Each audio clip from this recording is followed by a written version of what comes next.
ولازم اطلقها ولازم يلاقي حل. طيب انا هحكي لكم النهارده قصه هنري ذا ايث. اتجوز 6 ستات وقتل منهم 2. بصوا، هنري ده كان شاب وسيم جدا، كان الطفل الثاني لعيله ملكيه في انجلترا. اخوه الكبير كان هو اللي هيحكم، فباباهم كان واز لايك دود احنا لازم نعمل الاينس مع اسبانيا، دول اقوياء. فراح هو قال له ايه؟ قال له بص، عندهم بنت اسمها كاثرين اوف اراجون، يلا بينا.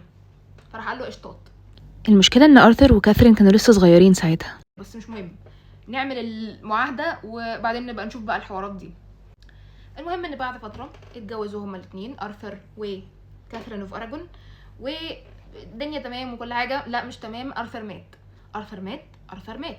ولي العهد الابن الكبير، الاب بص كده لقى ان عنده ابن تاني، قال مش مشكله ما نجوزه هو كمان. مشكله بس ان عندهم كان ما ينفعش ان واحد يتجوز ارمله اخوه، حرام.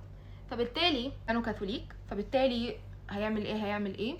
الفكره ان كاثرين اوف اراجون مره واحده راحت طلعت وقالت الجوازه دي ما كملتش اصلا، ما كملتش.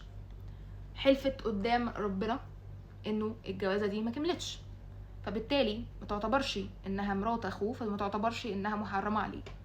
فراحوا قالوا خلاص تمام يلا بينا، واتجوزوا هما الاثنين وعاشوا في تبات ونبات لمده بسيطه. لان بعد كده ابتدى انه كل شويه تسقط، تحمل وتحمل والواد يتولد، وبعدين بعد شويه بعد كام يوم يموت.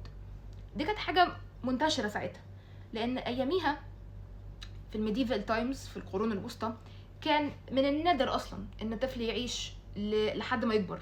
كانت الاطفال بتموت بالهبل يا جماعه، كل عيالهم حرفيا ماتوا ما عدا بنت واحده اسمها ماري دي يا جماعه لو ما تعرفوش هتبقى في الاخر، يعني بعد بقى ما باباها يموتوا بقى والدنيا هتبقى الملكه، هتبقى اول ملكه لانجلترا، ماري الاولى. وعلى فكره هي دي اللي سموها بعد كده بلادي ماري عشان عملت مجزره.